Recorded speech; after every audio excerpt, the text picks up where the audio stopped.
Aika balnu po, gengs.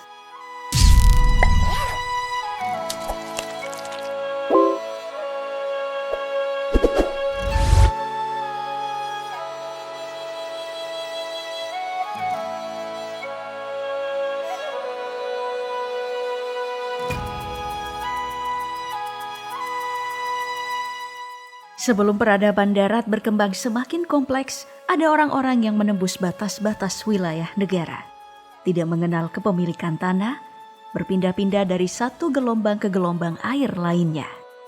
Mereka adalah pengembara lautan dengan pengetahuan kuno perbintangan, mempersembahkan ari-arinya kepada samudra yang mereka hormati, yang akan menghidupinya kelak.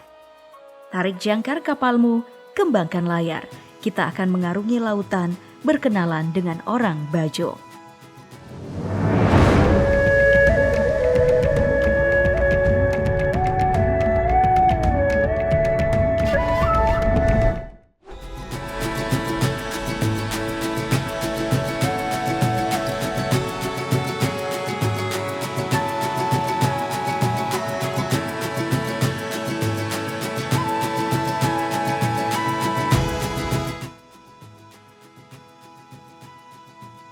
Sebenarnya orang-orang bersahaja ini tak suka disebut Bajo, karena Bajo sebenarnya adalah sebutan ejekan dari orang-orang di luar Bajo. Mereka lebih senang disebut orang sama, sedangkan mereka menyebut orang luar adalah orang Bagai. Berabad-abad lamanya mengarungi samudra, hidup berpindah-pindah menggunakan perahu berbekal ilmu navigasi laut. Orang luar Asia menyebutnya Gipsi Laut. Komunitas orang Bajo ada di mana-mana, dimanapun air laut tertampung. Dari perairan Malaysia hingga Filipina bagian selatan. Dari Brunei, Thailand hingga perairan Vietnam. Mereka menghuni hampir semua perairan Asia Tenggara. Maka aneh rasanya jika mereka dimasukkan ke dalam perdebatan suku ini milik negara mana. Kita taruh saja pengetahuan awal kita bahwa mereka milik samudra. Populasi orang Bajo paling banyak berada di perairan Nusantara. Di Gorontalo, komunitas Bajo bermukim di pesisir desa Torosiaje, Kabupaten Pohuwanto.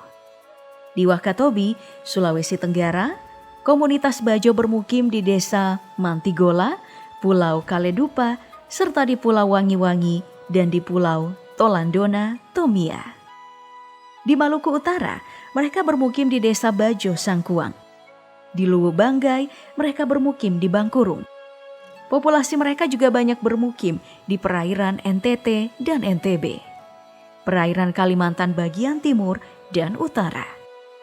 Berumah di tengah laut, di tepi pantai atau perairan dangkal dengan pondasi batu dan material batu.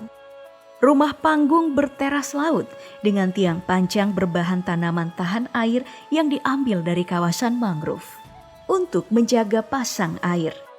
Dan atapnya berbahan rumbia. Ada rumah yang berisikan lebih dari satu kepala keluarga. Antar rumah biasanya dihubungkan dengan jembatan kayu.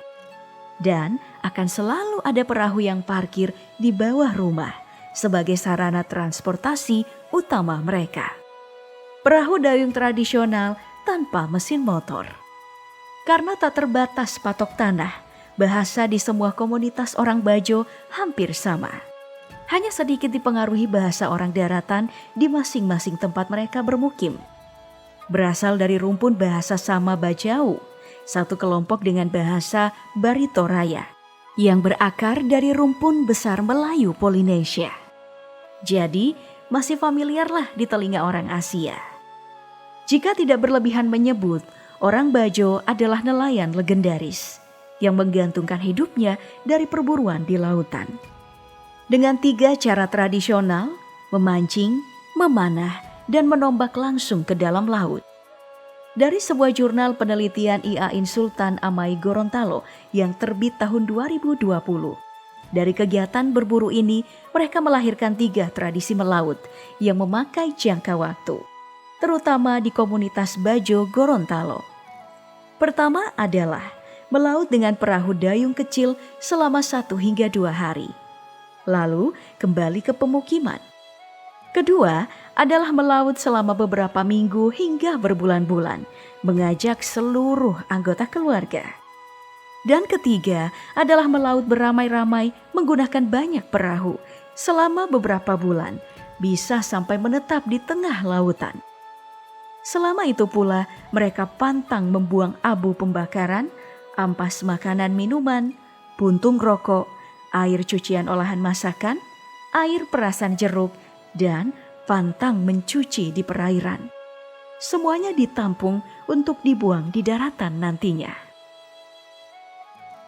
Dekat dengan laut, kebudayaan dan kepercayaan mereka bergantung pada lautan. Mempercayai roh-roh nenek moyang penguasa lautan, mereka juga mengawali kehidupan dengan bersalaman dengan lautan. Saat bayi lahir, ari-arinya akan dibuang ke laut. Mereka percaya bahwa ari-ari bayi laki-laki akan berubah menjadi kuta atau gurita. Dan ari-ari bayi perempuan akan berubah menjadi tuli atau buaya. Makanya ketika ada gangguan dari makhluk air atau ada penyakit yang datang, mereka percaya bahwa itu dari saudara mereka. Sesajen kepada mereka yang membawa kesembuhan. Sesajen ini biasanya berupa bahan-bahan makanan yang tentu saja akan dimakan oleh spesies-spesies di bawah laut sana. Pantangan paling terkenal bagi mereka adalah membuang apapun ke area terumbu karang. Jika ada musibah dan sakit, mereka selalu berserah kepada lautan lewat doa-doa dan persembahan. Begitupun jika ada kebaikan dan untung, mereka akan berterima kasih kepada lautan. Keseharian mereka yang terus bersetubuh dengan lautan membuat mereka menjadi penyelam yang handal. Media Prancis pernah merekam bagaimana orang Bajo tanpa alat selam bisa menyelam lebih lama dari orang biasa yang menggunakan peralatan. Disebut-sebut bisa tahan sampai 13 menit di kedalaman 60 meter tanpa alat bantu nafas atau oksigen, sambil berburu dan berjalan-jalan pula. Kalau orang awam sih hanya tahan 30 hingga 60 detik. Ahli diving saja tahan sampai 5 menit. Kawan aku di Wakatobi pernah bercerita bahwa ada satu orang Bajo kenalannya yang beradaptasi menumbuhkan sirip di sela-sela kakinya. Melissa Lardo, kandidat doktor dari Pusat Geogenetika University of Copenhagen, mempresentasikan hasil penelitiannya di salah satu kampung Bajo di Desa Jaya Bakti, Luwu Banggai, Sulawesi Tengah. Presentasi tersebut menyebut orang Bajo adalah yang pertama beradaptasi genetik untuk menyelam. Adaptasi ini ia simpulkan setelah mengetahui limpa orang Bajo 50% lebih besar dari orang lainnya. Misteri lain yang menyelimuti orang laut ini adalah asal-usulnya.